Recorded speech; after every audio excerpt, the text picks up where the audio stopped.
Je suis expert donc dans les arts et de l'islam et ça fait déjà un certain temps que j'ose pas dire combien de temps.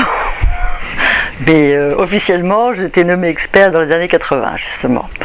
Et donc mon métier, c'est d'identifier un objet, de l'authentifier aussi, de savoir si c'est bon ou pas bon, et surtout c'est de l'estimer par rapport à une offre et une demande.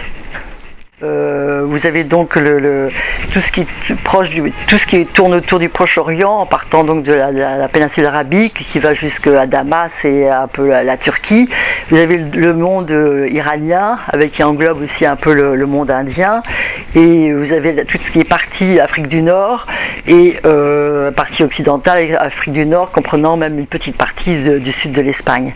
Et c'est vraiment des aires très assez différentes les unes des autres, c'est assez caractéristique, et les gens qui sont dans ces pays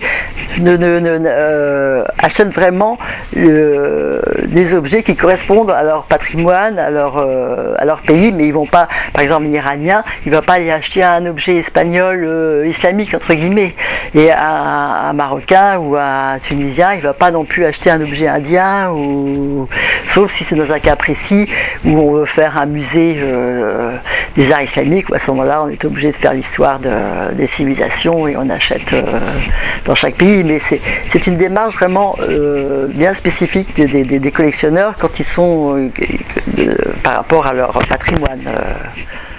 Le marché de l'art est très cyclique, et moi j'ai connu plusieurs périodes justement qui correspondaient à des intérêts un peu différents, dans la mesure où moi quand j'ai commencé dans les années 70 les Japonais achetaient beaucoup d'art islamique et beaucoup d'art iranien, oui, et tout ce qui était lié à la route de la soie, parce qu'ils avaient des correspondances avec leur pays, donc ils achetaient beaucoup d'objets de ces civils, surtout des objets de la civilisation iranienne.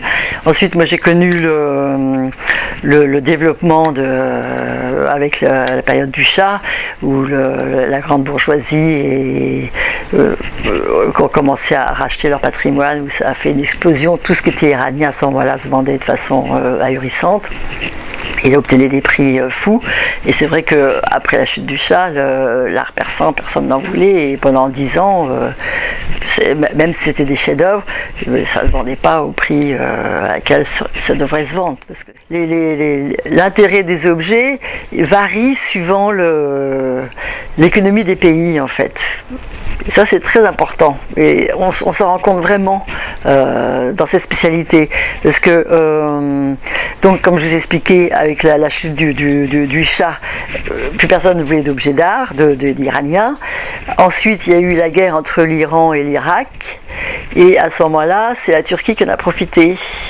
Donc les Turcs ont commencé à avoir de l'argent. Alors qu'est-ce qu'on fait quand on a de l'argent et qu'on a tout? On s'intéresse aux objets d'art. C'est vraiment en bout de course, normalement, on arrive aux objets d'art. Et les Turcs ont redécouvert leur patrimoine, notamment tout ce qui était lié à l'art ottoman. Avant, ça ne les intéressait pas du tout. Ils s'intéressaient qu'à l'archéologie, aux Grecs, enfin à l'archéologie grecque et romaine.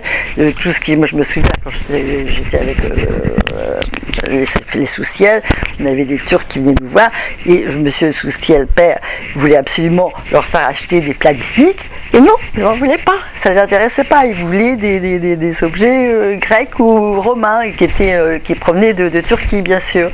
Et donc après, dans les années 80, ils ont redécouvert ce que c'était que l'art ottoman. Ensuite, qu'est-ce que j'ai connu? J'ai connu aussi un espèce de flop au moment de la guerre avec l'Irak, et quand ils ont envoyé le Koweït. Là, ça c'était la catastrophe. Vous pouviez avoir le plus beau chef-d'œuvre, personne n'achetait, ou à un prix ridicule. Et puis il y a eu un rebondissement encore, avec là actuellement, depuis une dizaine d'années, avec la création du musée de Doha, bien sûr, où c'est reparti pour des prix